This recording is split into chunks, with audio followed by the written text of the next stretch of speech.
औज़ु बिल्लाहि मिनश्शैतानिर्रजीम। बिस्मिल्लाहिर्रहमानिर्रहीम। इय्याका नअबुदु व इय्याका नस्तईन। इहदिनस सिरातल मुस्तक़ीम। सिरातल लज़ीना अनअमता अलैहिम गैरिल मग़्दूबि अलैहिम वलद्दाल्लीन। सदक़ल्लाहुल अज़ीम। कल के सबक में हमने मालिकी यौमिद्दीन तक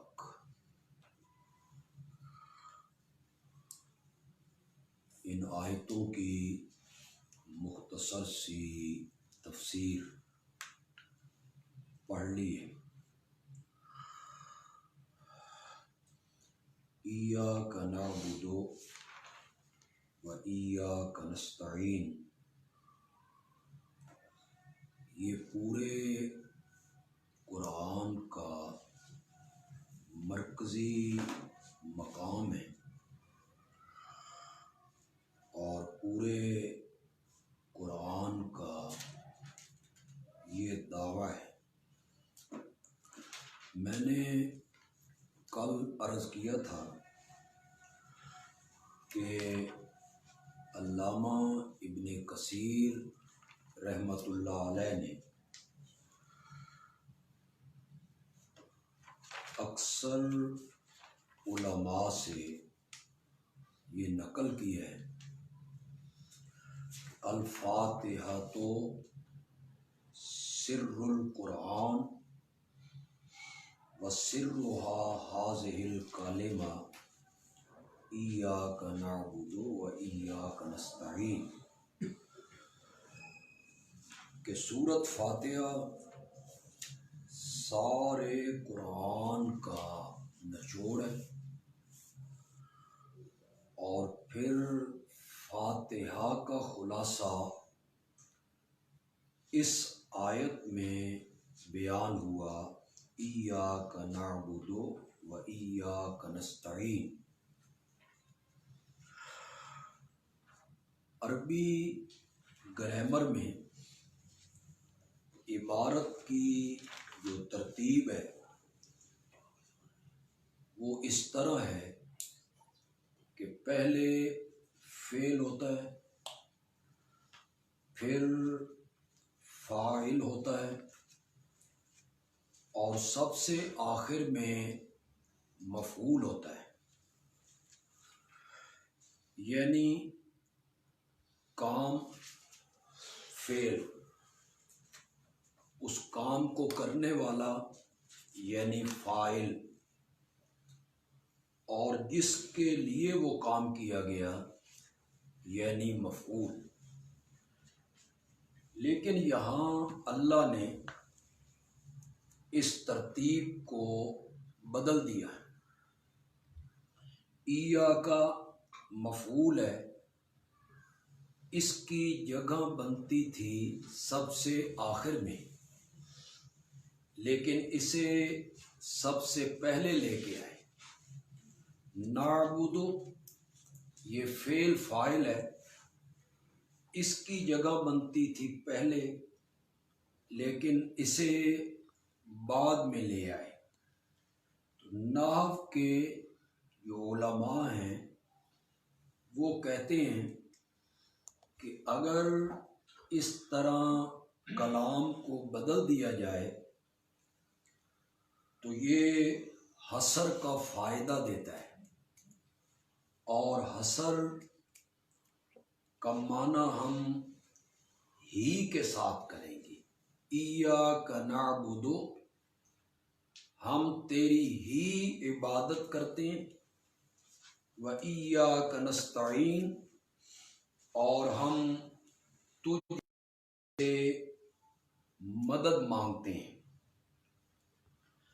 यहाँ मैं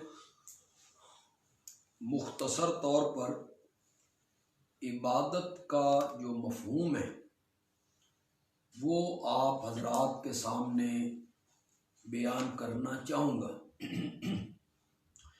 ये जो तफसीर कुरान के इब्तिदाई सबक हैं, इनमें कुछ बातों की हम वजाहत करेंगे और ये बातें जब समझ आ जाएंगी, बयान हो जाएंगी, तो आने वाली सूरतों में हमें आसानी हो जाएगी और उसमें इतनी दिक्कत हमें नहीं रहेगी। इबादत की तारीफ क्या है, इबादत किसे कहते हैं? अक्सर उलमा ने कहा कि गायत तजर्रुब और गायत तजल्लुल, यानी इंतहाई आजिज़ी और इंतहाई तजर्रो का नाम इबादत है। लेकिन सवाल ये पैदा होता है कि जिस किस्म की आजिज़ी सजदे में पाई जाती है, क्या उसी किस्म की आजिज़ी एहराम बांधने में भी पाई जाती? ऐसा तो नहीं है। तो फिर ये जामे और माने इबादत की तारीफ न हुई। इबादत की ऐसी जामे तारीफ होनी चाहिए जो इबादत के तमाम अफराद पर और इबादत के तमाम अक़साम पर यकसां सादिक आए। नमाज इबादत की एक किस्म है, रोज़ा इबादत की एक किस्म है, सदका इबादत की एक किस्म है, ज़कात है, हज है, तवाफ़ है, एहराम का बांधना है, हजर अस्वद का चूमना है, नज़रो नियाज का देना है। तो ये जितनी इबादत की अक़साम है, तो इबादत की ऐसी तारीफ होनी चाहिए जो अपने तमाम अक़साम पर मुहीत हो और अपनी तमाम जुज़ियात पर वो सादिक आए। तो ये तारीफ हो अल्लामा इब्न क़य्यिम रहमतुल्लाह अलैह ने अपनी किताब मदारिजुस्सालिकीन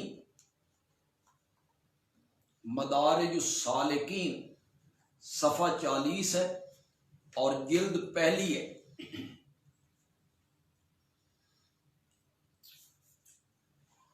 वहाँ अल्लामा इब्न क़य्यिम रहमतुल्लाह अलैह ने जो इबादत की तारीफ़ की और जिसे हमारे शेख मौलाना हुसैन आली रहमतुल्लाह अलैह ने पसंद फरमाया और जो तारीफ़ कुरान के ऐन मुताबिक है, मैं उसकी अरबी इबारत भी पढ़ देता हूँ और उसके बाद मैं उसका आसान सा तर्जुमा भी उन लोगों के लिए जो हमारी इस क्लास में शामिल हैं और अरबी से ज़्यादा वाकिफ़ नहीं हैं, ताकि उनकी समझ में भी बात आसानी के साथ आ जाए। फरमाते हैं अल इबादत व इबारतुन अनिल एतिकाद व शूर बिअन्ना लिल माबूद सल्ततन गैबियतन मा फौकल अस्बाब यक़दिरु बिहा अलन नफ़े व ज़रर फ़कुल्लु दुआइन व सनाइन व ताज़ीमिन यंशअ बिहाज़ल एतिकाद फ़हिया इबादतुन। मैं इसका उर्दू में बड़ा आसान सा तर्जुमा आपके सामने रखता हूँ। हर वो ताज़ीम इबादत बनेगी जिस ताज़ीम के पीछे दो अकीदे होंगे। वो दो अकीदे उस ताज़ीम को इबादत बना देंगे। पहला अकीदा ये कि जिस हस्ती के लिए ये ताज़ीम कर रहा हूँ नजर दे रहा हूं, नियाज दे रहा हूं, पुकार रहा हूं, उसे तसल्लुत गैबी हासिल है। तसल्लुत गैबी का मतलब ये है कि वो आलिमुल गैब है, मेरे हालात से वाकिफ है, मैं उसे नहीं देख रहा और वो मुझे देख रहा है।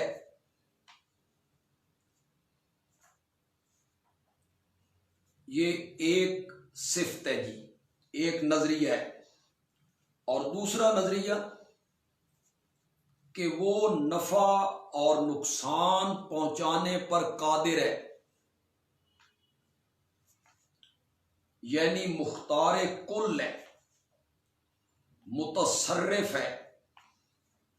नफा देना चाहे तो उसे कोई रोक नहीं सकता, नुकसान पहुंचाना चाहे तो उसे कोई रोक नहीं सकता।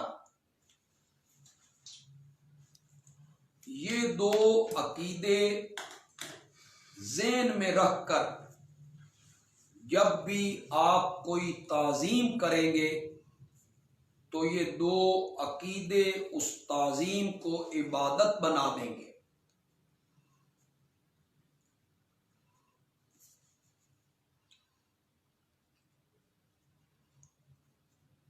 एहराम बांधने को भी इन ही अकीदों ने इबादत बनाया।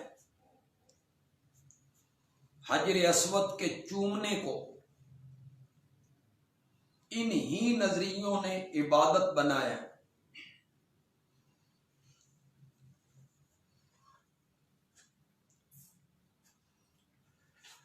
नमाज में हाथ बांधने को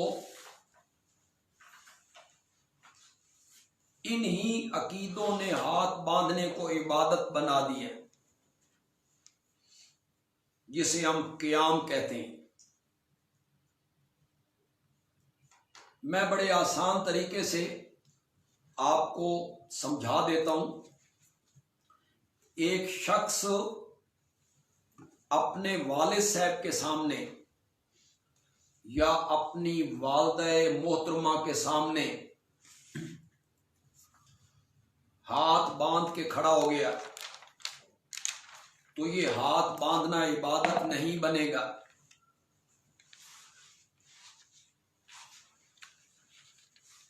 लेकिन नमाज में ये हाथ बांधना इबादत बन जाएगा। फर्क क्या है दोनों में? जब वो अपने वालिद साहब के सामने या वालिदा मोहतरमा के सामने हाथ बांध के खड़ा है तो उसका ये अकीदा नहीं है कि ये आलिमुल गैब हैं, मुख्तार कुल हैं, नफे नुकसान के मालिक हैं। और जब वो अल्लाह के सामने खड़ा है उसका अकीदा ये है कि मैं अल्लाह को नहीं देख रहा और अल्लाह मुझे देख रहा है। इस अकीदे ने हाथ बांधने को इबादत बनाया।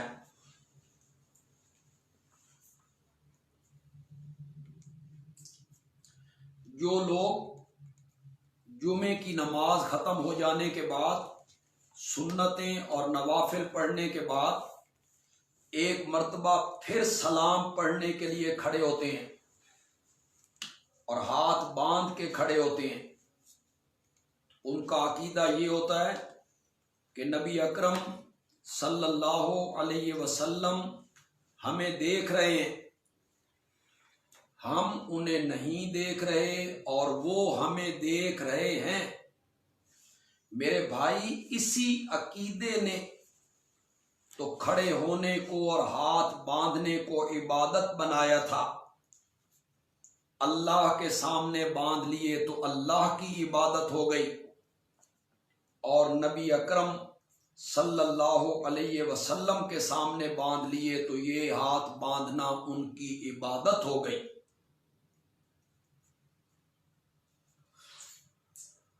हजर अस्वद का चूमना इबादत है, लेकिन आप अपने बेटे को चूमते हैं तो ये चूमना इबादत नहीं बनता।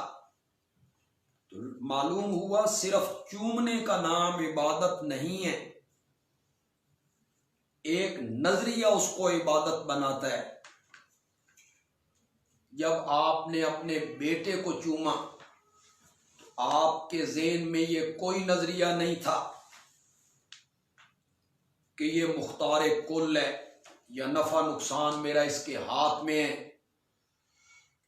और जब आपने हजर अस्वद को चूमा तो आपके ज़हन में नजरिया ये था कि अल्लाह मेरे इस चूमने को देख रहा है और चूमने पर खुश होगा तो नफा पहुंचाएगा।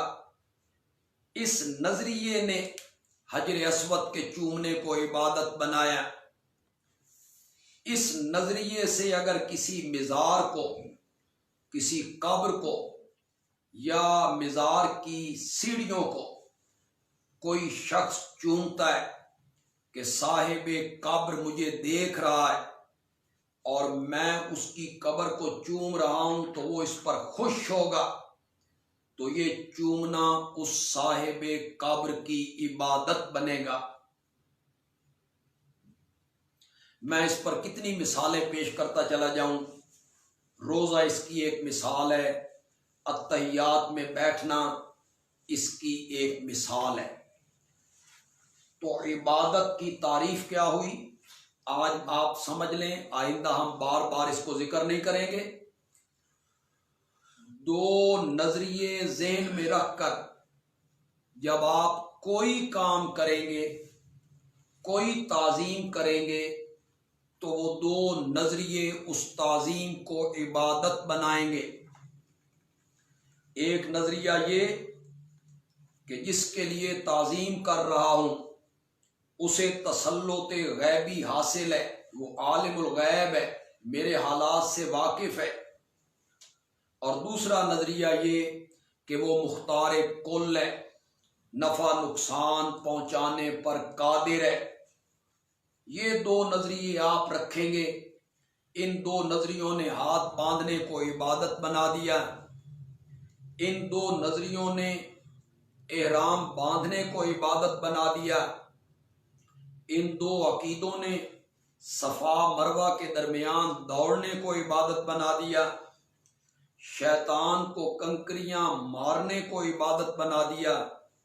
और रोजे में न खाने और न पीने को इबादत बना दी। लेकिन यहां इस बात की वजाहत जरूरी है कि कुछ उमूर ऐसे हैं कि अगर ये दो नजरिए न भी हों तो फिर वो काम सिर्फ अल्लाह के लिए होंगे। इन दो नजरियों के अलावा भी वो काम अल्लाह के सिवा किसी के लिए नहीं हो सकते, जिनमें से एक है सजदा और एक है बैतुल्लाह का तवाफ। ये दो नजरियों के बगैर भी गैरुल्लाह के लिए नहीं होंगे जी। इस पर हम जब मसला इलाह पर थोड़ी सी गुफ्तगू करेंगे उस वक़्त इस पर मिसाल भी हम पेश कर देंगे। फिलहाल मैं एक मिसाल चलो आपके सामने रख देता हूं। ये सूरत आले इमरान है।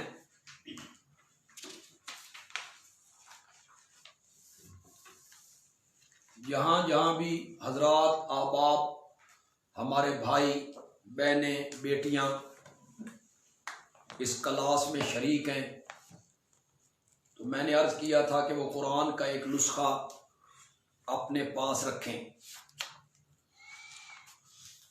एक कॉपी भी और कलम भी, अहम बातें लिखते चले जाएं। ये सूरत आले इमरान है, तीसरी सूरत है जी।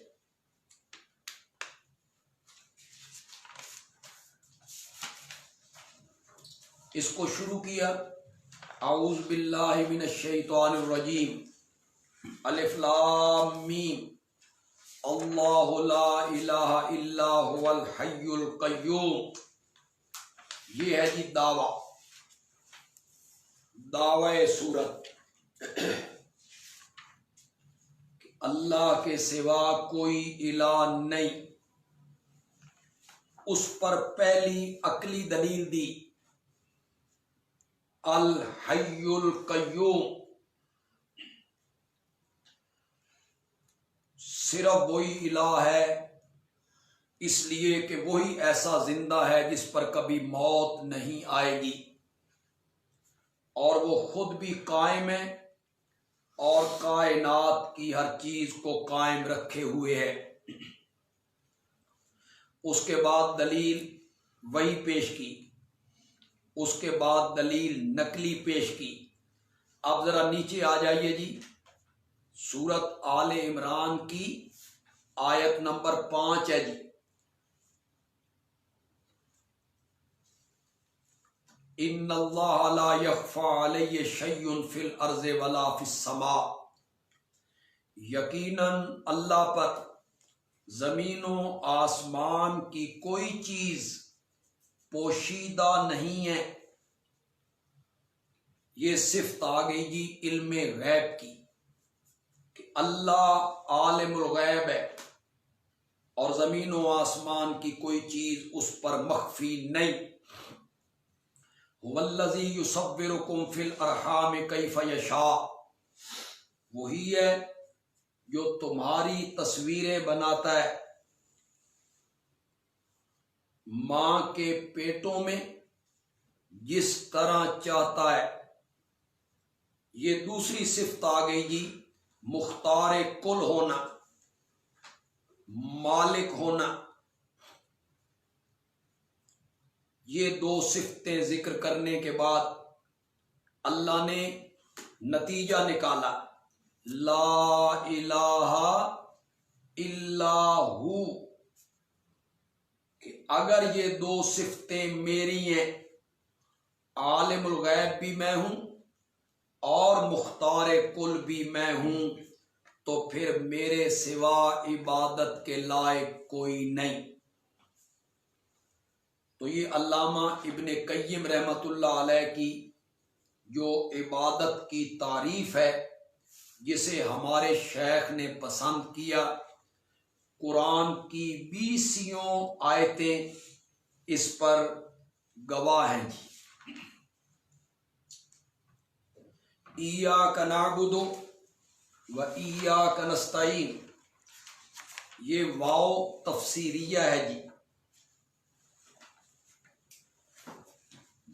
इय्याका नअबुदु ही की तफसीर हुई इय्याका नस्तईन के साथ। वाव तफसीरिया का माना हम करेंगे यानी हम तेरी ही इबादत करते हैं। तो ये इबादत क्या है? यानी हम मसाइब में, मुश्किलात में मदद मांगते हैं तो सिर्फ तुझ ही से मांगते हैं।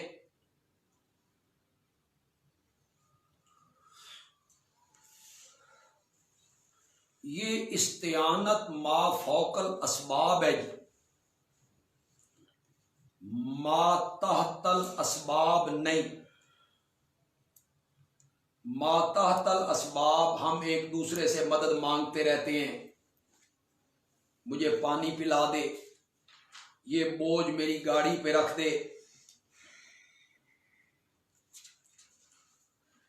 ये मा तहतल असबाब है। आज़ा इस्तेमाल करने हैं, हाथ इस्तेमाल करने हैं, और अल्लाह से जो मदद मांगनी है वो मा फौकल असबाब है। या मैं इसे और आसान लफ्जों में कर देता हूं, इस्तिआनत अलग चीज है और ताउन अलग चीज है। एक लफ्ज है ताउन और एक है इस्तिआनत।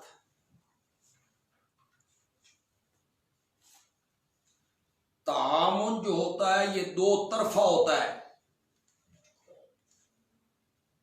क्या आज तू मेरी मदद कर, कल तुझे जरूरत पड़ेगी तो मैं तेरी मदद करूंगा।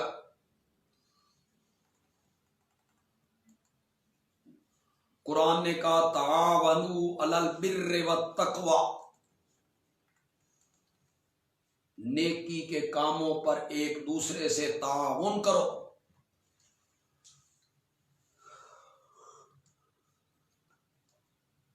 और इस्तिआनत जो है ये यक तरफा है।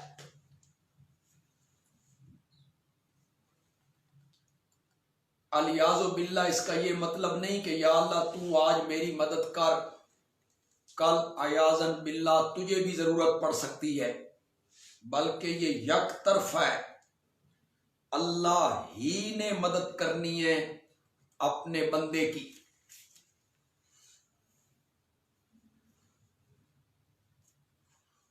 हम तेरी ही इबादत करते हैं, यानी हम मदद के लिए सिर्फ तुझे ही पुकारते हैं।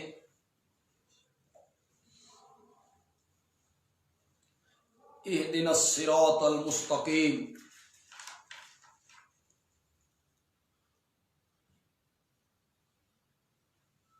चला हमें सीधे रास्ते पर। हजरत शाह अब्दुल कादिर मुहद्दिस देलवी रहमतुल्लाह अलैह ने तर्जमा किया जी। दिखा का तर्जमा नहीं, दिखा हमें।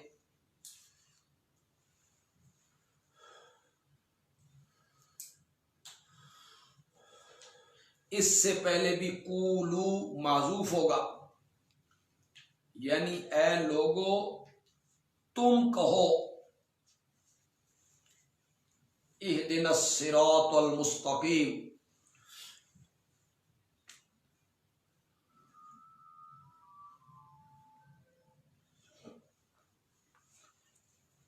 एक हिदायत होती है फित्री,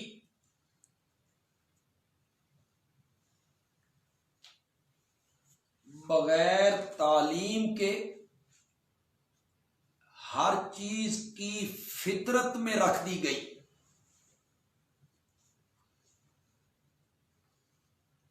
चुनाचे सूरतुल आला में कहा अल्लज़ी क़द्दरा फ़हदा,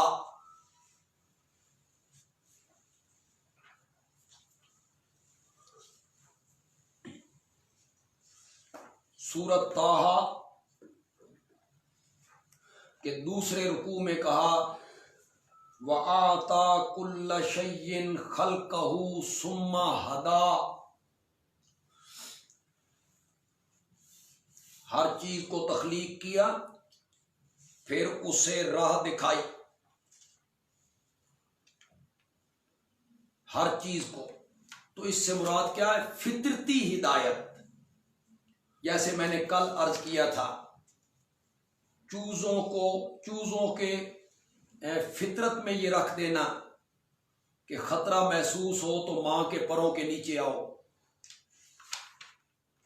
बच्चे की फितरत में रख देना कि दूध चूसने का ये तरीका है। बिल्ली और कुतिया के बच्चों की फितरत में रख देना कि तुम्हारी गिजा और खुराक कहां है। इसे फितरती हिदायत कहते हैं, जो फितरत में रखी गई। दूसरी हिदायत है कसबी और इख्तियारी।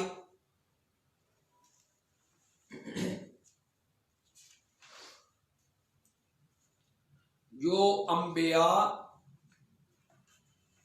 और कुतुबे समाविया के जरिए हासिल होती है।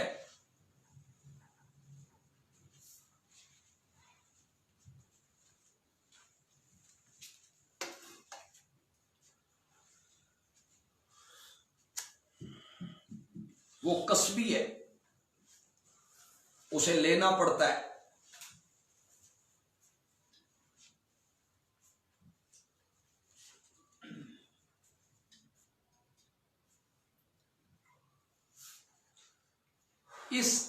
वस्फी हिदायत के 4 दर्जे हैं जी।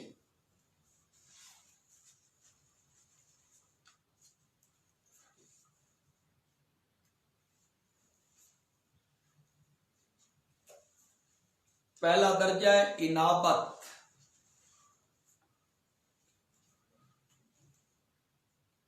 इनाबत क्या है जी?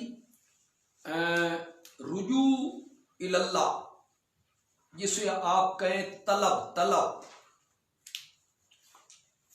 कोशिश करना, हिदायत की तलब करना, दिल वाला बर्तन सीधा रखना।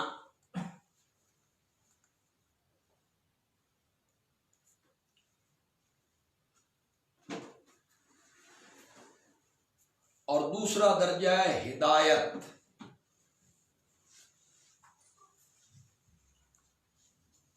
इसका तीसरा दर्जा है इस्तिकामत।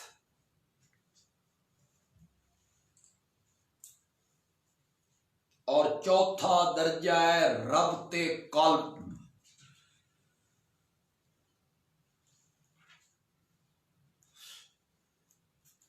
अल्लाह दिलों पर साबित कदमी की मोहर लगाता है।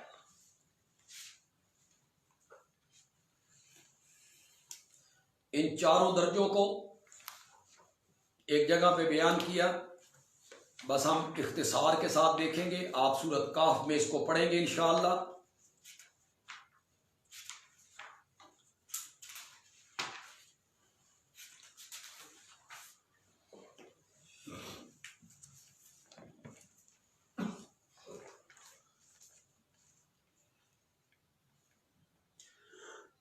ये 15वां पारा है।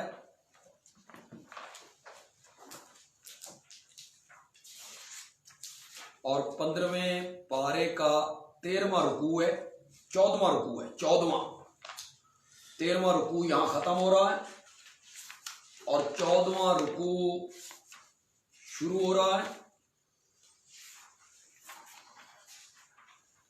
आयत नंबर 100, आयत नंबर 13 है। आयत नंबर 13 सूरत काफ की आयत नंबर 13।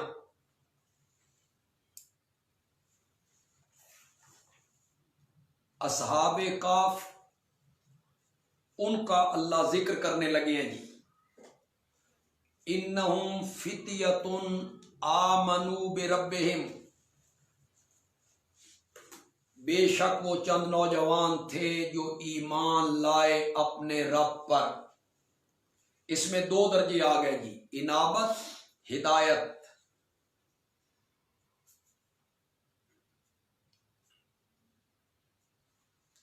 वज़िदनाहुम हुदन, और हमने उन्हें हिदायत में और बढ़ा दिया। तीसरा दर्जा आ गया जी, इस्तिकामत। वरबतना अला कुलूबिहिम, और हमने गिरा लगा दी उनके दिलों पर साबित कदमी की। इसीलिए तो बादशाह के दरबार में खड़े होकर उन्होंने तौहीद का नारे मस्ताना लगा दिया था। इज़ कामू फ़कालू रब्बुना रब्बुस समावाति वल अर्ज़ लन नदअ मिन दूनिही इलाहन। ये आसान नहीं था कि बादशाह भी मुशरिकों, उसकी काबीना के लोग मुशरिकों, पार्लियामेंट के मेंबर मुशरिकों, और उनके दरबार में खड़े होकर बंदा इतनी जुर्रत के साथ बयान करे, तो ये रब्ते कल्ब हो गया जी।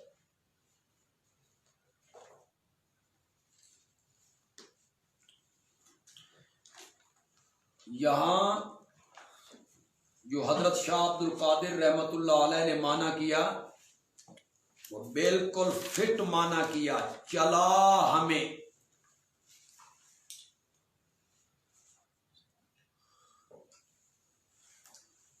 तफसीर कशाफ ने और कुर्तुबी ने हजरत सैयदना अली इब्ने अबी तालिब रजी अल्लाह तआला अन्हु से ये माना नकल किया जी, एहदिना ए सब्बितना, यानी हमें साबित कदम रख।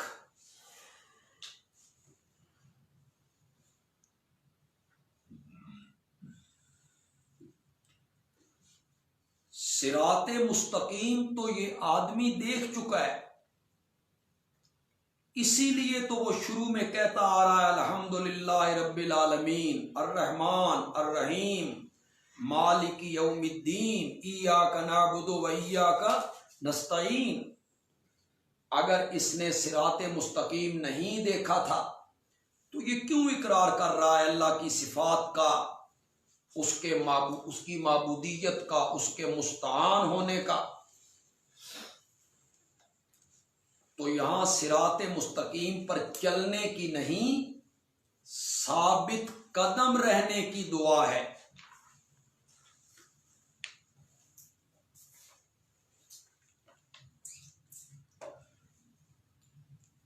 हमें इस दफा जो दौरा तफसीर हम पढ़ाएंगे, ये पहले जो दौरा तफसीर है उनसे थोड़ा सा मुख्तलिफ होगा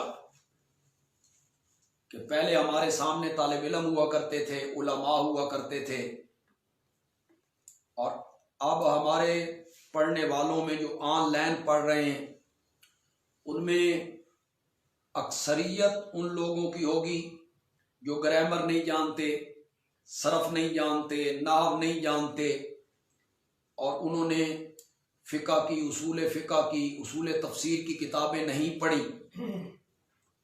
तो हम भी ज़रा उनका ख्याल करेंगे।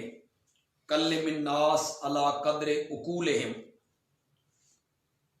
हिदायत के दो माने आते हैं जी। पहला माना है इरातुत तरीक,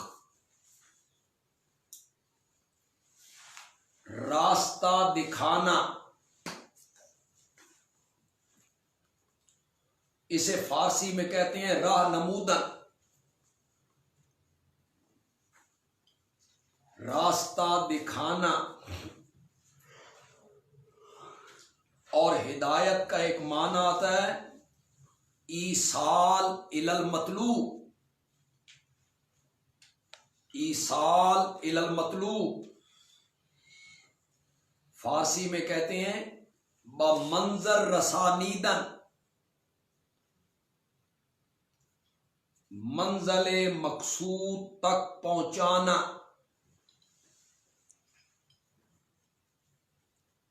दो माने हैं, रास्ता दिखाना और मंज़ले मकसूद तक पहुंचाना। इन दोनों में फर्क क्या है जी? ये मैं आसान तरीके से आपको समझा देता हूं। एक शख्स सरगोदा में आया, वो मेन रोड पे उतरा, उसने हमारे यहां आना था जामिया ज़ियाउल उलूम में। उसने एक आदमी से रास्ता पूछा, उस आदमी ने उसे रास्ता बताया, इस सड़क पे चले जाओ, आगे एक चौक आएगा, फिर दूसरा चौक, फिर तीसरा चौक, तुमने चौथे चौक से बाएं मुड़ जाना है। आगे जाओगे तो पहले एक मस्जिद आएगी, फिर दूसरी मस्जिद आएगी, फिर उसके बाद तीसरी मस्जिद जो है उसके सामने है जामिया ज़ियाउल उलूम। ये है रास्ता दिखाना। इसमें भटकने का एहतिमाल है कि हो सकता है वो शख्स चौथे चौक की बजाय तीसरे चौक से मुड़ जाए।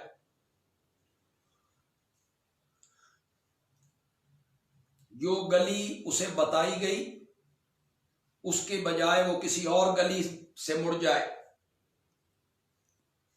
इसमें भटकने का एहतिमाल है।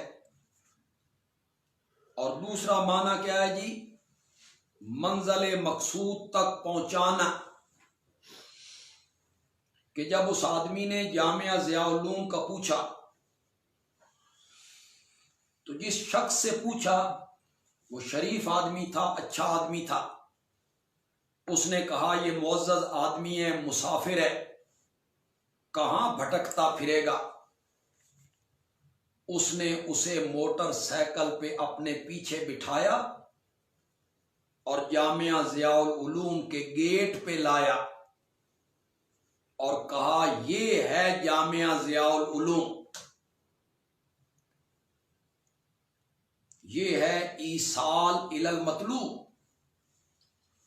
एहदिना सिरातल मुस्तकीम में दूसरा माना मुराद है जी कि या अल्लाह हमारा हाथ पकड़ के हमें जन्नत के दरवाजे तक पहुंचा दे।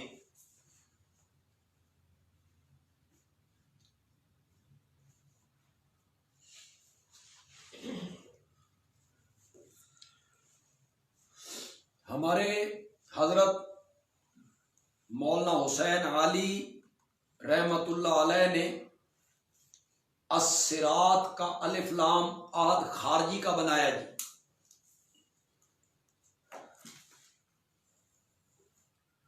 और इससे मुराद लिया इय्याका नअबुदु व इय्याका नस्तईन।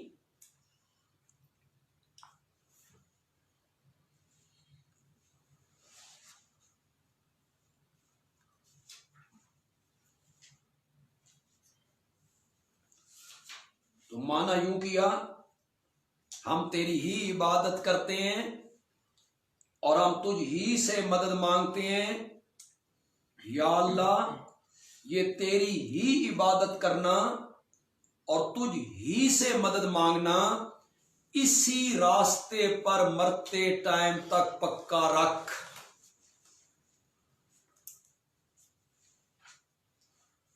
इसकी ताईद क्या है जी उनके पास? कुछ लोगों का ख्याल होगा कि उन्होंने ये माना क्यों मुराद लिया। इसकी ताईद क्या है? इसकी ताईद कुरान में है जी। जरा सूरत मरियम खोलिए जी।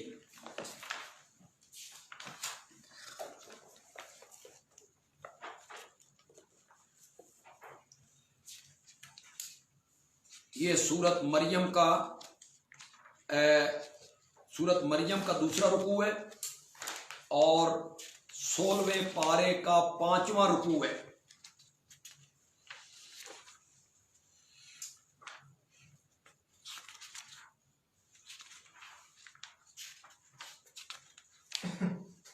आयत नंबर है सूरत मरियम की 36।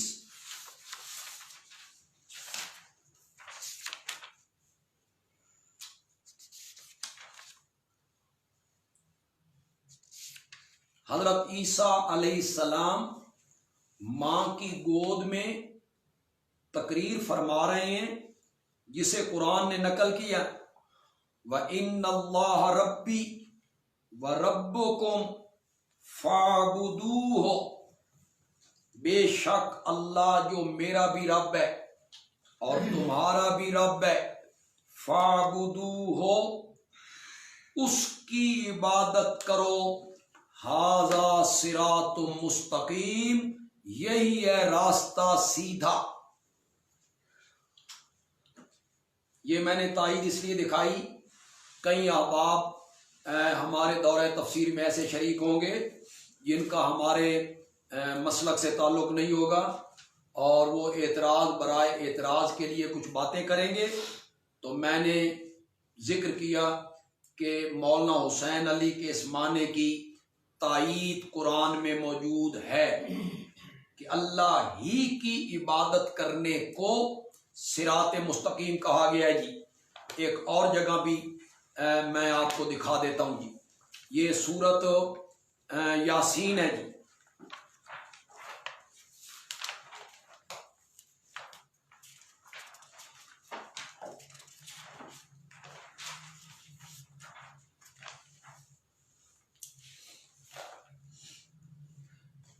सूरत यासीन है और सूरत यासीन का रुकू है चौथा। 23वें पारे का रुकू है तीसरा और सूरत यासीन की आयत नंबर है 60, 61 दो आयतें हैं जी।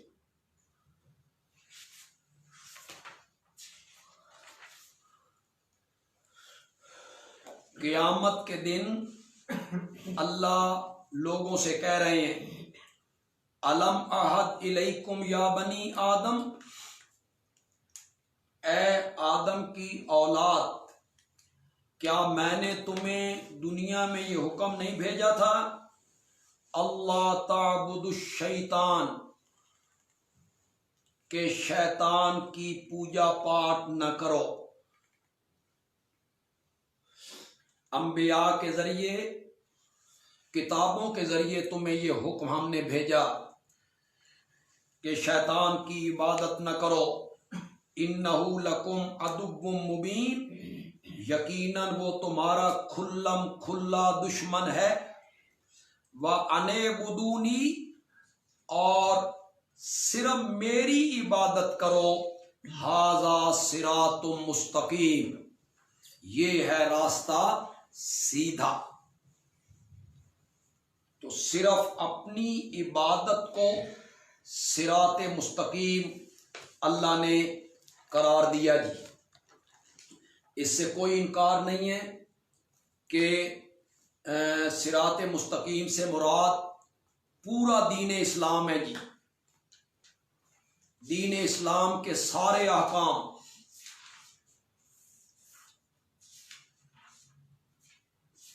तमाम अवामिर, अवामिर यानी हुक्म, और तमाम नवाही, नवाही यानी जिन कामों से रोका गया, जिना न करो, सूद न खाओ, झूठ ना बोलो, ये, और जिन चीजों का हुक्म दिया गया, नमाज पढ़ो, ज़कात दो, सिला रेमी करो, माँ बाप से अच्छा सलूक करो, तो दीन इस्लाम के तमाम आकाम मुराद हैं जी। इसके लिए भी एक जगह देख लेते हैं जी। ये सूरत अनाम है जी।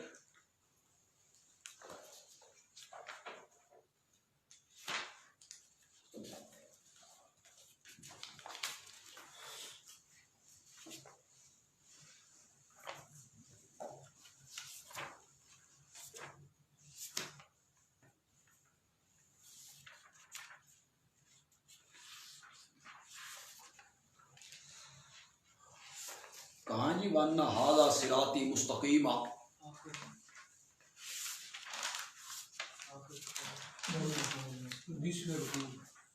हाँ जी, 20वां रुकू, 19वां, हाँ जी, सूरत का 19वां रुकू। अच्छा अच्छा, 152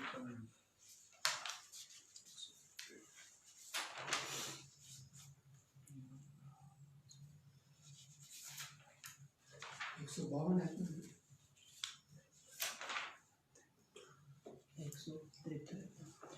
153 आयत नंबर। सफा नंबर कौन सा है? 135। हाँ जी,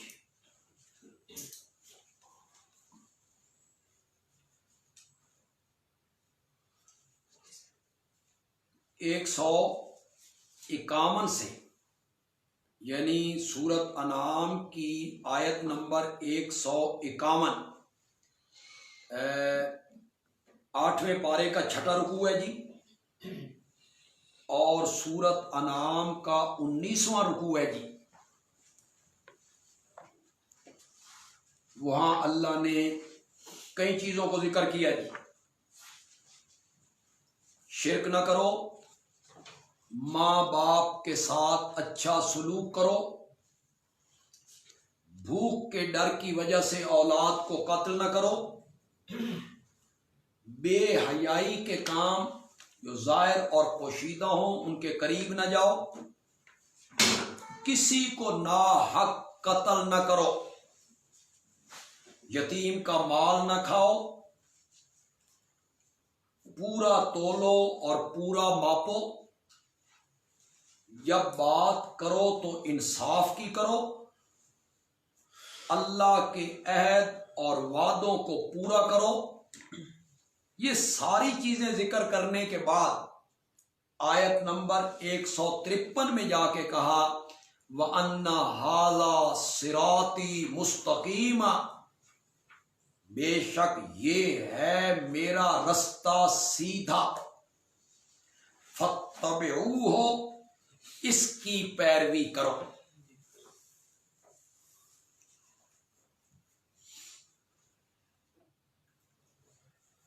सिरातुल लज़ीना अनअमता अलैहिम, ये बदल है सिराते मुस्तकीम से। सिराते मुस्तकीम की तायीन और तफसीर के लिए रास्ता उन लोगों का जिन पर तूने इनाम किया, अनामता अलैहिम ए रबत्ता अला कुलूबिहिम, यानी जिनके दिलों पर तूने मजबूती की मोहरें लगाई।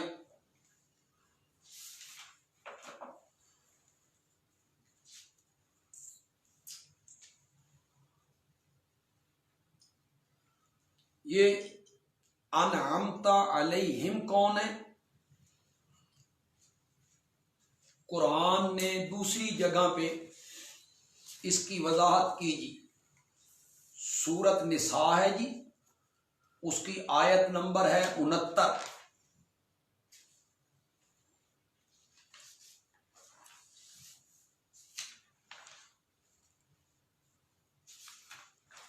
वहां अल्लाह ने इनाम याफ्ता लोगों का जिक्र किया कि किन लोगों पे अल्लाह का इनाम हुआ। उनमें 4 तबकों का जिक्र किया जी, मिनन नबिय्यीना वस्सिद्दीकीना वश्शुहदा वस्सालिहीन।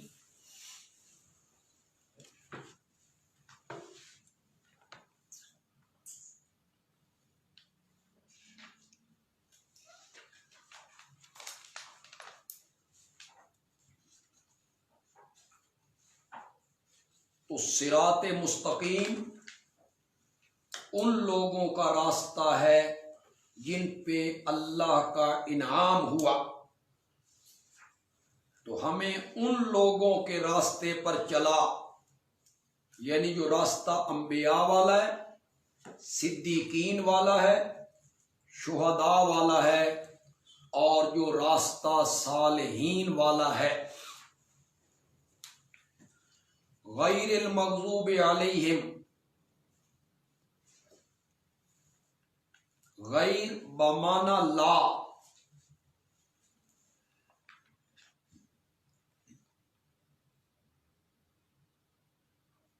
और इसका आतफ है अल्लज़ीना अनअमता अलैहिम पर।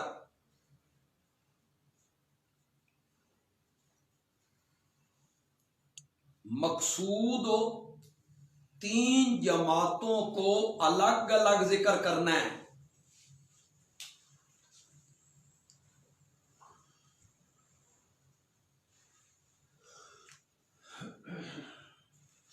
मकसूद 3 जमातों को अलग अलग जिक्र करना है जी।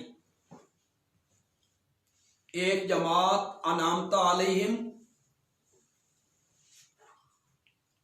जिन पे अल्लाह का इनाम हुआ। दूसरी जमात मग़ज़ूबे अलैहिम, और तीसरी जमात ज़ालिम।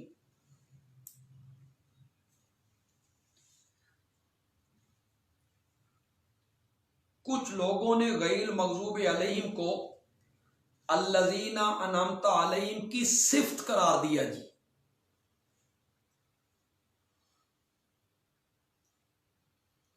और वला ज़ालिम इसे मग़ज़ूबे अलैहिम पर मातूफ किया, और ला ताकीदे नफी के लिए। लेकिन इस तरह मकसूद फौत हो जाता है। अगर अनामता अलैहिम को गैर मगजूब अलैहिम की सिफ्त करार दें तो फिर माना यूं होगा, रास्ता उन लोगों का जिन पे तूने इनाम किया और उन पर गजब भी नहीं हुआ और वो रास्ते से भटके भी नहीं। तो जमात यहां एक ही रहेगी, अनामता अलैहिम, उन्हीं की ये सिफ्त है कि उन पर गजब भी नहीं हुआ और वो रास्ते से भटके भी नहीं।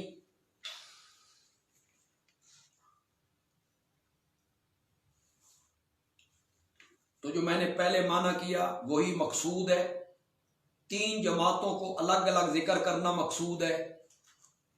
तो गैर बमाना ला अतफ है अल्लज़ीना अनअमता अलैहिम पर, मकसूद है तीन जमातों का अलग अलग जिक्र करना। अब माना क्या करेंगे, रास्ता उन लोगों का जिन पे तूने इनाम किया, गैरिल मगजूब अलैहिम, ना उन लोगों का जिन पर तेरा गजब हुआ और ना उन लोगों का जो भटक गए। तो अब तीन जमातों का अलग अलग जिक्र हो गया जी। अनअमता अलैहिम के रस्ते पर चला, मगजूब अलैहिम और ज़ालीन के रस्ते पर न चला।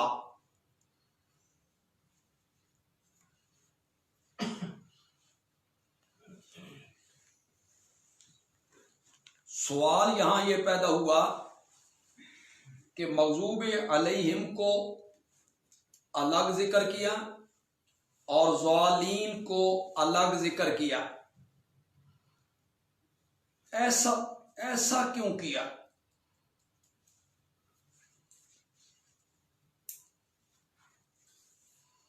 जो मगजूब अलैहिम होते हैं क्या वो ज़ालीन नहीं होते? ज़ालीन होंगे तभी तो वो अल्लाह के गजब के नीचे आएंगे। और जो मगजूब अलैहिम होंगे वो यकीनन ज़ालीन होंगे, और जो ज़ालीन होंगे वो रहमत के मुस्तहिक होंगे कि गजब के मुस्तहिक होंगे? उन्होंने तो गजब का मुस्तहिक होना ही होना है। तो मगजूब अलैहिम वही होते हैं जो ज़ालीन हो, और ज़ालीन जो होते हैं वो मगजूब अलैहिम होते हैं। तो फिर यहां अलग अलग दोनों को जिक्र क्यों किया? एक तो बड़ा मशहूर कौल है, हदीस में भी है, कि ज़ाली मगजूब अलैहिम से मुराद हैं यहूदी और ज़ालीन से मुराद हैं नसारा। यहूदियों के रास्ते पर भी न चला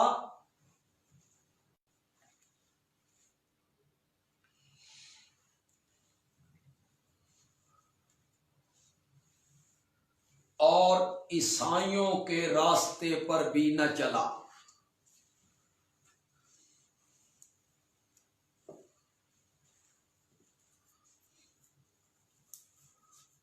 उलमा कहते हैं कि ये बतौर हसर के नहीं है, यानी आपके फरमाने का ये मतलब नहीं है कि सिर्फ यहूदी मगजूब अलैहिम है, उनके सिवा कोई मगजूब अलैहिम नहीं है, सिर्फ नसारा ज़ालीन है, उनके अलावा कोई ज़ालीन नहीं है। हसर मकसूद नहीं है,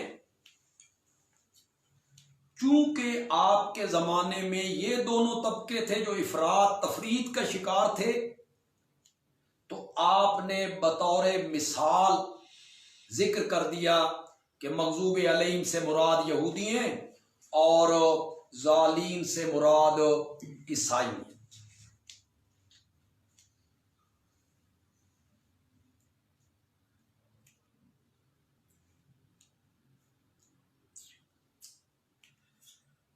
मगजूब अलैहिम से मुराद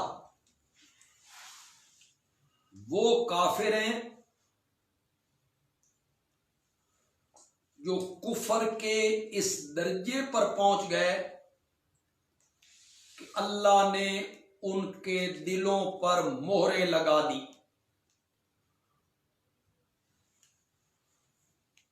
आंखों पर पर्दे डाल दिए। सारी दुनिया के मुस्लिह, दाई, समझाने वाले अब आके उन्हें समझाने लग जाएं तो इनका हिदायत पे आना नामुमकिन है। मोहरें लग गई, कुफर के इस दर्जे पर पहुंच गए। ये इसकी तफसील हम करेंगे खत्म अल्लाहु अला कुलूबिहिम पे जाके, वहां जाके इसकी वजाहत कर देंगे। फिलहाल इतना ज़हन में रखें, मग़ज़ूब अलैहिम से मुराद वो काफिर हैं जो कुफर के उस दर्जे पे पहुंच गए कि जिन पर मोहरें लग गई हैं। जालीन से मुराद वो काफिर हैं तो काफिर, लेकिन अभी उस दर्जे पे नहीं पहुंचे कि उन पर मोहरें लग जाएं। कोई समझाने वाला आए, उन्हें समझाए तो हो सकता है कि वो राह हिदायत पर आ जाएं। कितने लोग थे जो पहले काफिर थे, बाद में अल्लाह ने उन्हें ईमान की तौफीक दे दी। हजरत उमर हैं, हजरत खालिद इब्ने वलीद हैं, साद इब्ने अबी वकास हैं, कितने लोग हैं पहले कुफर पे पक्के थे, फिर अल्लाह ने उन्हें ईमान की दौलत से माला माल फरमा दिया।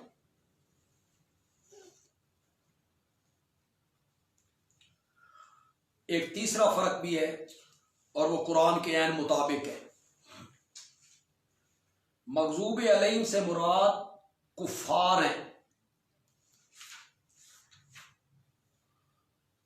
जिनके बातिन में भी कुफ्र है, जबान पे भी कुफ्र है।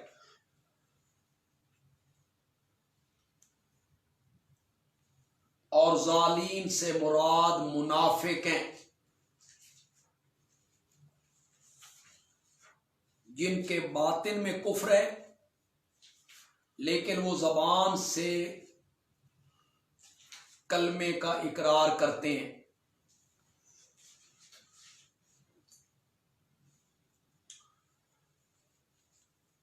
तो माना ये होगा, हमें कुफार के रास्ते पर भी न चला और हमें मुनाफिकों के रास्ते पर भी न चला। हमें उन लोगों के रास्ते पे चला जिन पे तेरा इनाम हुआ। गुमराही के 4 दर्जे मैंने जिक्र किए थे जी, हिदायत के। इनाबत, हिदायत, इस्तिकामत, रब्ते कल्ब, ये तरक्की है बंदे से अल्लाह की तरफ। क्या? इनाबत बंदे का फेल है, हिदायत देना अल्लाह का काम है। बंदा इनाबत करे, रुजू करे, दिल वाला बर्तन सीधा रखे, हिदायत अल्लाह देगा। इस्तिकामत बंदे का फेल है कि मसाइब आए, दुख आए, तकलीफें आए, वो डटा रहे। तो रब्ते कल्ब जो है ये अल्लाह का फेल है। बंदा इस्तिकामत दिखाए, अल्लाह उसके दिल पर मजबूती की गिरा लगा देगा। ये हिदायत के 4 दर्जे मैंने जिक्र किए थे। इसी तरह गुमराही के भी 4 दर्जे हैं, जलालत के।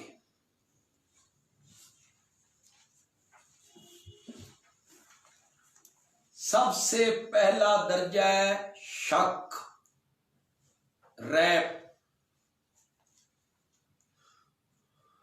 बंदा शक में पड़ता है,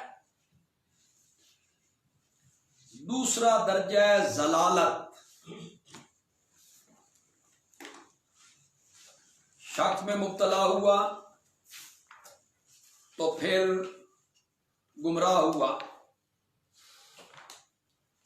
तीसरा दर्जा है जिदाल,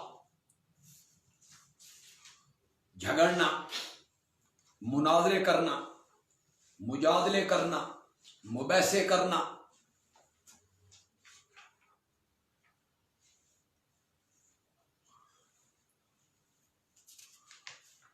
और चौथा दर्जा है मोहरे जब्बारियत,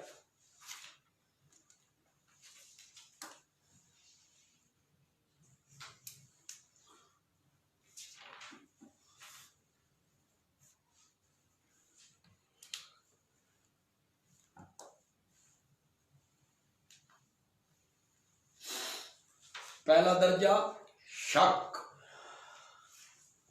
दूसरा दर्जा जलालत गुमराही, तीसरा दर्जा जिदाल, चौथा दर्जा मोहरे जब्बारियत, यानी मोहरे लगाते हैं अल्लाह आखिर में। इसकी मिसाल हामी मोमिन जी,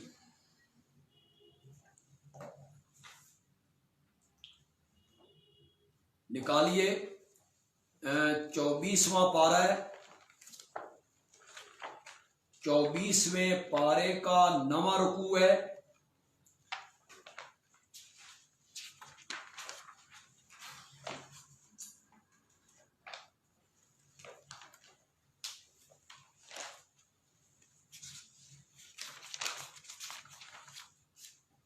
सूरत का नाम है अल मोमिन।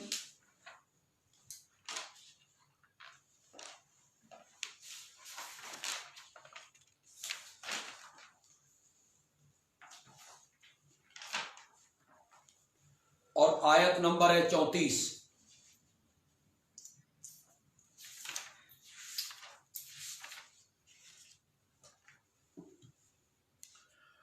रजुल मोमिन फिरौन के दरबार में तकरीर कर रहा है। अल्लाह ने उसकी तकरीर को जिक्र किया। 9वें रुकू के शुरू से उसकी तकरीर शुरू हो रही है। काला रजुल मोमिनुम मिन आले फिरौन। तकरीर करते करते रजुल मोमिन क्या कह रहा है जी? वलकद जाकुम यूसुफ मिन कब्ल बिल बय्यिनात। तुम्हारे पास इससे पहले हजरत यूसुफ भी खुली खुली दलीलें लेकर आए थे। फमाजिल तुम फी शक्किन, ये पहला दर्जा है जी। तुम हमेशा रहे शक में। मिम्मा जाकुम बे हत्ता इज़ा हालका कुल तुम लन यबअसल्लाहु मिन बादिही रसूला कज़ालिका युज़िल्लुल्लाह। दूसरा दर्जा आ गया जी। पहला दर्जा शक, दूसरा दर्जा जलालत। कज़ालिका युज़िल्लुल्लाह, यूं अल्लाह गुमराह कर देता है। उसके बाद फरमाया अल्लज़ीना युजादिलूना फी आयातिल्लाह। जिदाल आ गया जी, झगड़ना। इन्नल्लज़ीना युजादिलूना फी आयातिल्लाहि बिगैरि सुल्तान अताहुम। और झगड़ने में भी दलील कोई नहीं, बुरहान कोई नहीं, सिर्फ कट हुज्जतियां। काबोरा मक्तन इंदल्लाहि व इंदल्लज़ीना आमनु। क्या कहता है रजुल मोमिन? कज़ालिका यतबउल्लाहु अला कुल्लि क़ल्बिन मुतकब्बिरिन जब्बार। यूं अल्लाह मोहर लगा देता है हर मुतकब्बिर सरकश के दिल पर। चारों दर्जे जिक्र हुए, शक, जलालत, जिदाल और मोहरे जब्बारी। ये मोरे जब्बारियत का जो मसला है, इसको इंशाअल्लाह ख़त्म अल्लाहु अला कुलूबिहिम पे पहुँचेंगे तो इसको जिक्र करेंगे। सूरतुल बकरा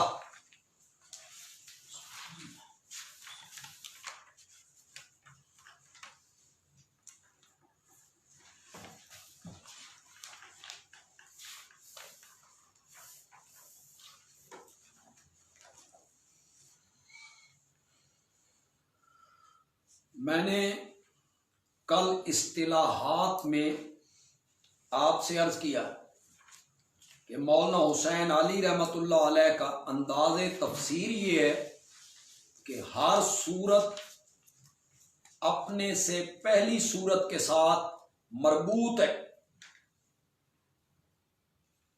उसका एक गहरा ताल्लुक है जिसे वो रब्त कहते हैं, रब्त। अब हम क्या बोलेंगे? रब्त सूरतुल बकरा बा सूरत फातिहा,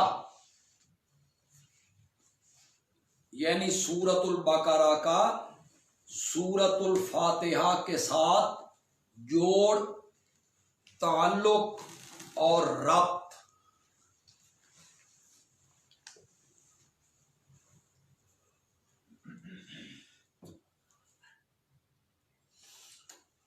एक रब्त मौलाना हुसैन अली रहमतुल्लाह अलैह कायम करते हैं, उसे नाम देते हैं इस्मी रब्त, इस्मी नामी।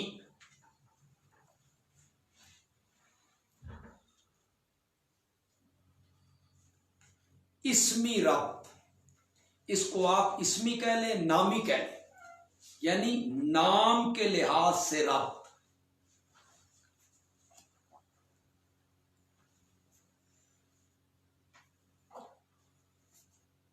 तो सूरत बकरा का फातिहा के साथ नामी रब्त क्या हुआ जी?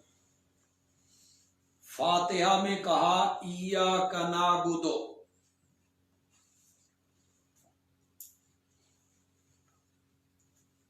और अब कहा जाएगा वला नअबुदुल बकरा। वला नअबुदुल बकरा कमा फ़अलल यहूद।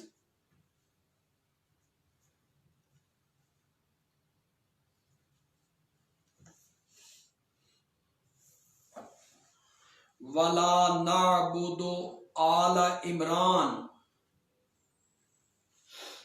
कमा फ़अलन नसारा।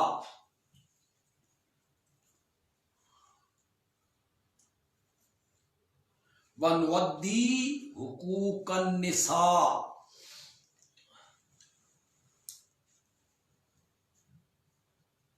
ये मैंने सूरत निसा तक नामी रबत लगा दिए। हम तेरी ही इबादत करते हैं। वला नाबुदुल बकरा, हम गाय की इबादत नहीं करते जिस तरह यहूदियों ने की। वला नाबुदु आल इमरान, और हम आले इमरान की भी इबादत नहीं करते जिस तरह ईसाइयों ने की। और हम औरतों के हुकूक अदा करते हैं। ये नामी रबत हो गया। इस्मी रबत क्या है? मानवी रबत। नामी रबत के बाद मानवी रबत। मानवी रबत का क्या मायना होता है जी? दोनों सूरतों के मज़ामीन के हिसाब से रबत।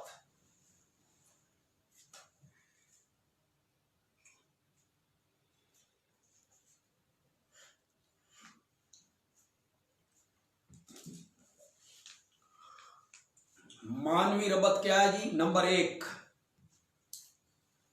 सूरत फातिहा में दुआ सिखाई इहदिनस सिरातल मुस्तकीम।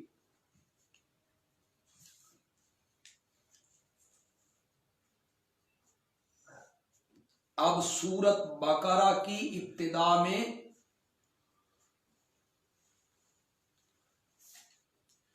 इसी दुआ का जवाब है, ज़ालिकल किताबु ला रैब फी,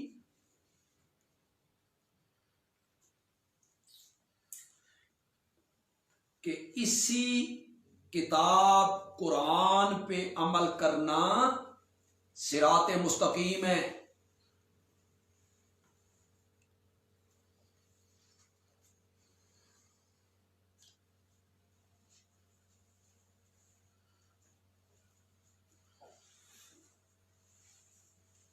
दूसरा रबत जी, सूरत फातिहा में इय्याका नअबुदु व इय्याका नस्तईन कहा,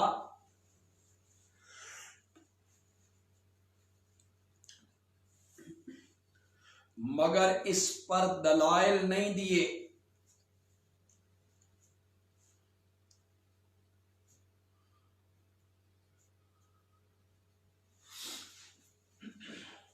अब सूरत बकरा में इस दावे पर दलाइल जिक्र किए जाएंगे।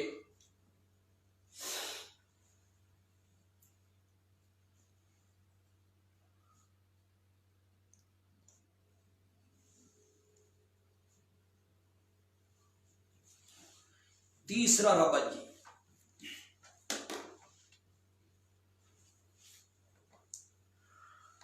सूरत फातिहा में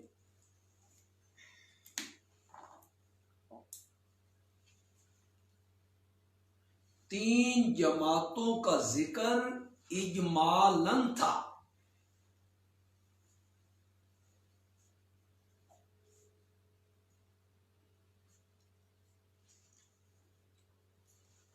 अब सूरत बकरा में इन तीन जमातों को तफसीलन बयान किया जाएगा।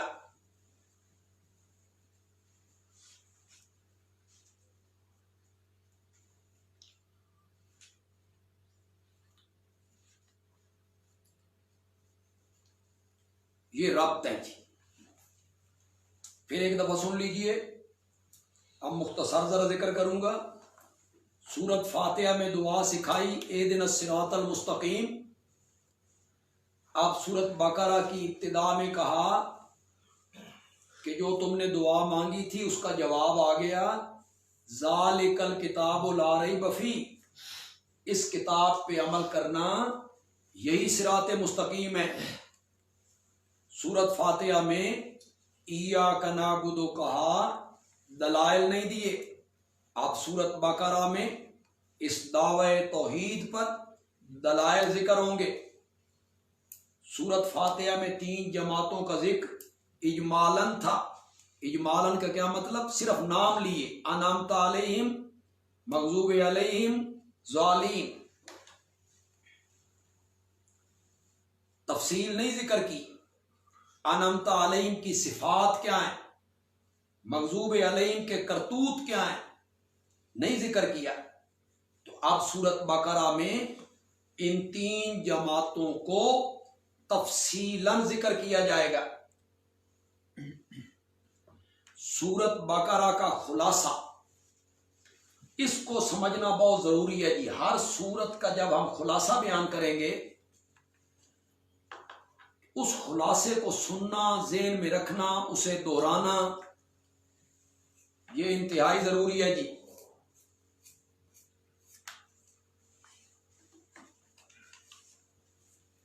ताकि आपको इतना पता तो हो कि सूरत, फलां सूरत के अंदर क्या क्या मजमून बयान होंगे।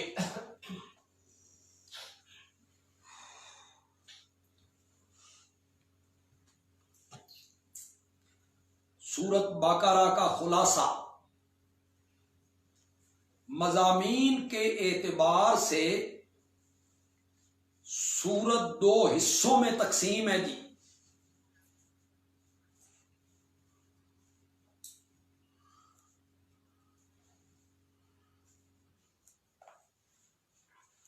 पहला हिस्सा इब्तिदा से लेके आयत नंबर 178 तक। या अय्युहल्लज़ीना आमनू कुतिबा अलैकुमुल क़िसास, वहां तक। दूसरा हिस्सा वहां से लेके सूरत के आखिर तक।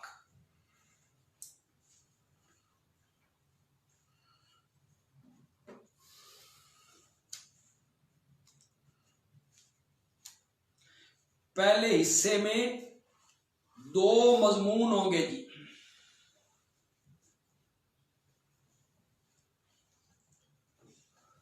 तौहीद, रिसालत। पहले हिस्से में ये दो मजमून होंगे। पहले अल्लाह तौहीद को बयान करेंगे, उसके बाद अल्लाह रिसालत मुहम्मदुर रसूलुल्लाह सल्लल्लाहु अलैहि वसल्लम को बयान करेंगे। दूसरे हिस्से में भी दो मजमून होंगे।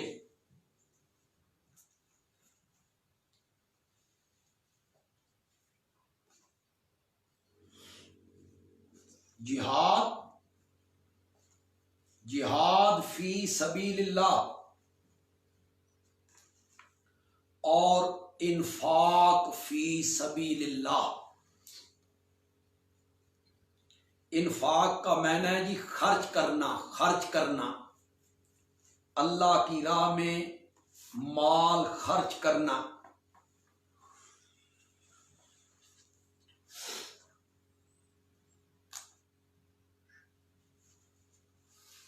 इब्तिदा में दो रुकुओं में बतौर तमहीद 3 जमातों का जिक्र होगा जी।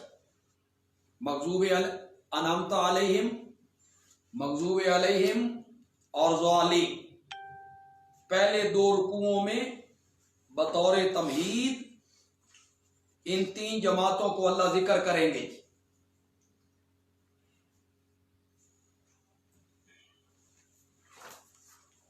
सूरत का मरकजी मजमून तौहीद होगा।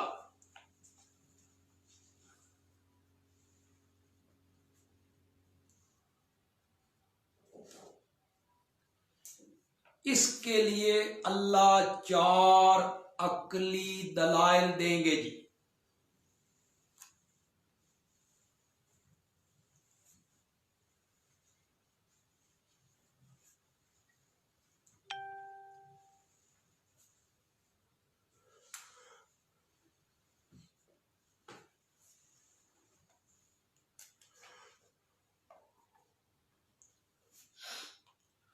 दावे तौहीद को 3 मर्तबा अल्लाह जिक्र करेंगे।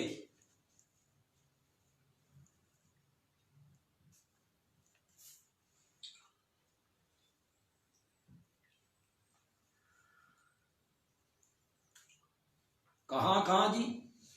आयत नंबर 21 में,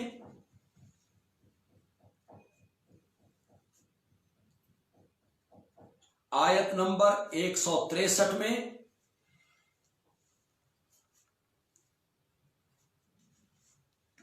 और तीसरी दफा आयतुल कुर्सी में। अल्लाहु ला इलाहा इल्ला हू।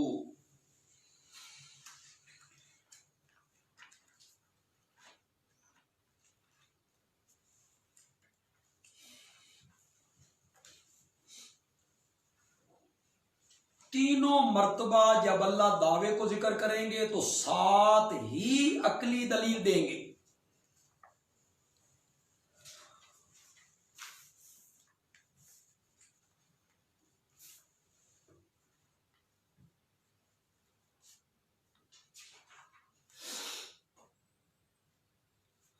अब जरा ये नोट कीजिए और इस पर तवज्जो कीजिए कि 3 मर्तबा अल्लाह दावे को क्यों जिक्र करेंगे।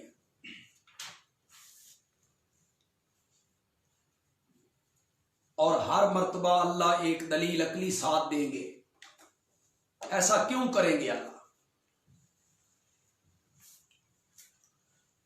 मुशरिकीन अरब और यहूदो नसारा 3 किस्म के शिर्क में मुब्तला थे।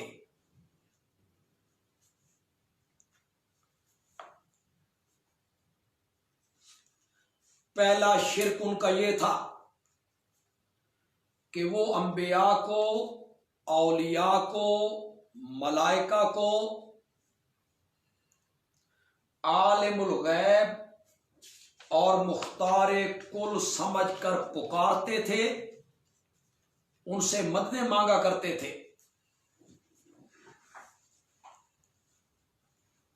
इस शिर्क में वो मुब्तला थे। अंबिया औलिया को आलिमुल गैब मुख्तारे कुल समझ के उनको पुकारना, सजदे करना, मदद मांगना, ये उनका एक शिर्क था। दूसरा शिर्क, वो अपने माबूदों के नाम की नजरो नियाज दिया करते थे, उनकी मन्नतें मानते, चढ़ावे चढ़ाते। अकीदा ये था कि बुजुर्ग खुश होंगे, हमारे माल में, औलाद में, कारोबार में बरकतें होंगी। ये उनका दूसरा शिर्क था, गैरुल्लाह के नाम की नजरो नियाज देना। और उनका तीसरा शिर्क था, वो अपने माबूदों को शफीए गालिब समझ के पुकारते थे।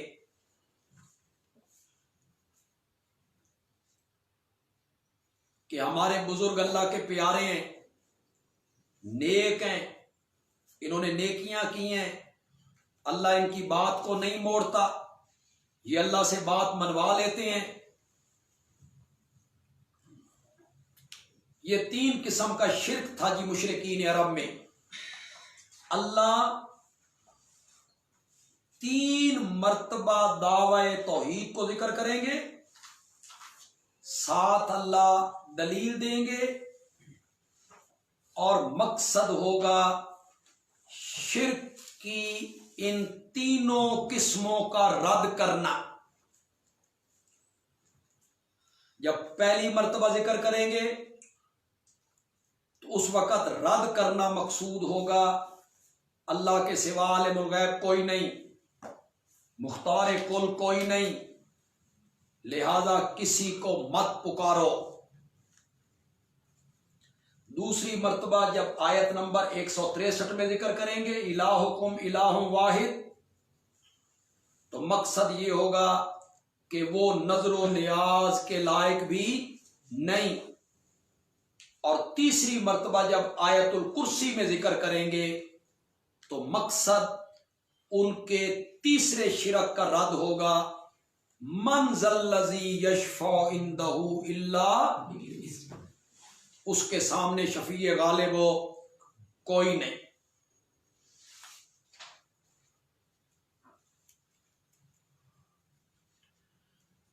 तौहीद पर 3 शुबहात के अल्लाह जवाब देंगे जी।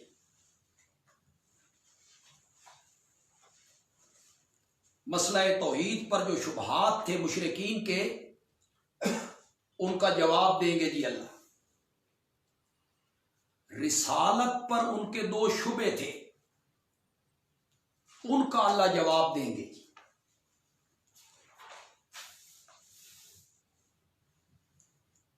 ये पहले हिस्से का मजमून है, जिसमें पहले हिस्से में 2 मजमून है, तौहीद और रिसालत। उसका मैंने खुलासा आपके सामने रख दिया है जी।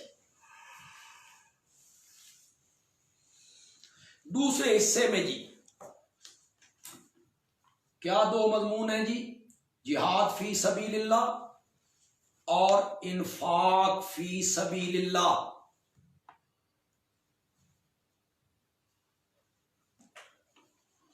दूसरे हिस्से में 3 बार जिहाद का हुक्म होगा मजमून, और 3 ही बार इन्फाक का बयान होगा।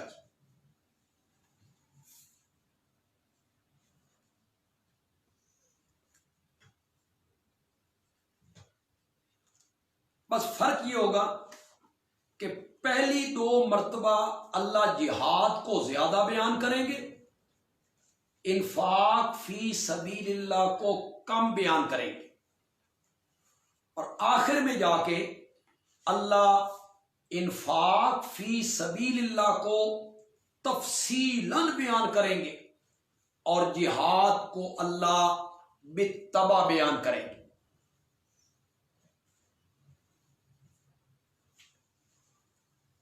दूसरे हिस्से में जिहाद और इन्फाक, 3 बार जिहाद का जिक्र, 3 बार इन्फाक का जिक्र। अगली बात जरा गौर से समझेंगे लोग। जिहाद का मजमून चल रहा होगा ना जी, ये ऐसी जगह है कि मौलाना हुसैन अली रहमतुल्लाह अलैह ने इसको जिस तरह हल किया है ना, इंसान हैरान रह जाता है। मुफस्सिरीन उन्हें समझ ही नहीं आती कि इन आयतों का मफहूम क्या है, यहां इनका क्या जिक्र करना मकसूद था। लेकिन मौलाना हुसैन अली ने उसको इस तरह मुनज़्ज़म किया कि लुत्फ ही आ गया। हम वहां पहुंचेंगे तो आप पढ़ेंगे। जिहाद का जब मजमून चल रहा होगा तो जिहाद सिर्फ वही कौम कर सकती है जिनके माबैन इख्तिलाफ ना हो, जिनके दरमियान झगड़े ना हो, मुत्तहिद हो, मुनज़्ज़म यकजान हो, वो कौम जिहाद कर सकती है। उनका दाखिली निजाम जो है वो दुरुस्त हो, तभी वो खारिज के दुश्मन से लड़ेंगे कि अपना निजाम दुरुस्त हो। इसलिए इस हिस्से में जिहाद के मजमून के साथ साथ 3 उमूरे इंतजामिया का अल्लाह जिक्र करेंगे।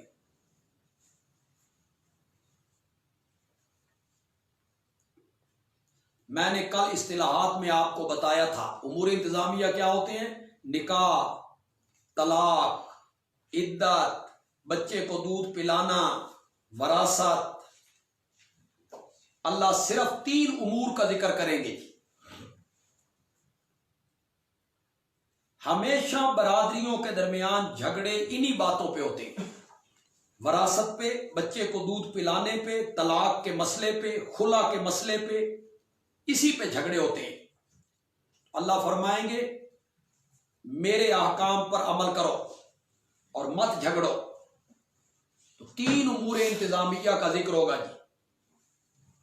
अगरचे हम 5 मिनट लेट हो रहे हैं, लेकिन ये सूरतुल बकरा का खुलासा आज बयान करना जरूरी था, इसके लिए माजरत खा हूं।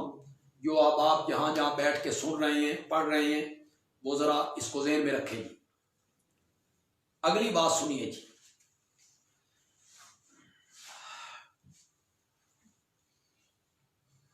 उमूर इंतजामिया क्या?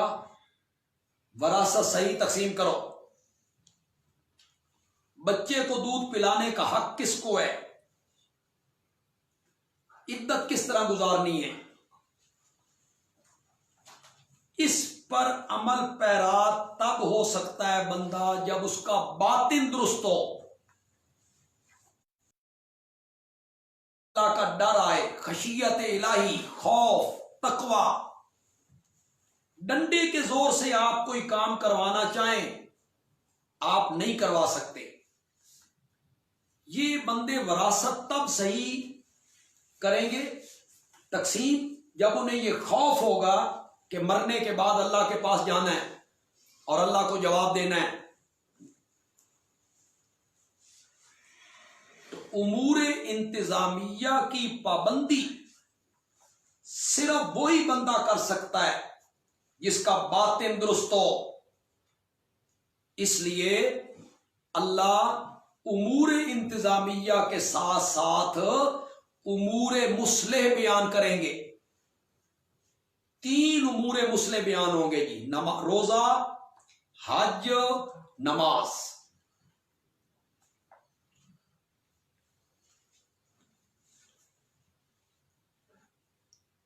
रोजा, हज, नमाज, ये जिहाद के मजमून में बयान हो रहा है जी। क्यों? अंदर दुरुस्त हो, बातिन दुरुस्त हो। अब जरा इसको खुलासा दर खुलासा समझिए जी। उमूरे मुसले क्यों बयान हो रहे हैं?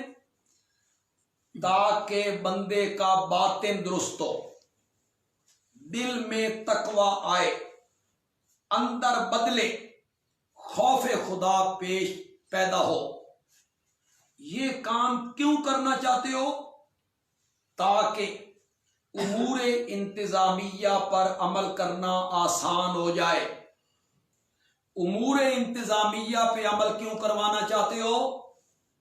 ताकि मुसलमान मुनज्जम हो और मुनज्जम होकर जिहाद कर सकें। जिहाद क्यों करवाना चाहते हो? ताकि लोगों से मनवाया जाए कि हजरत मोहम्मद सल्लल्लाहु अलैहि वसल्लम अल्लाह के रसूल हैं। उनकी रिसालत क्यों मनवाना चाहते हो? ताकि ये दावा मनवाया जाए, या अय्युहन्नास उबुदू रब्बकुम, कि इबादत करो अपने रब। असल मेवर और मरकज वो मसला तौहीद है।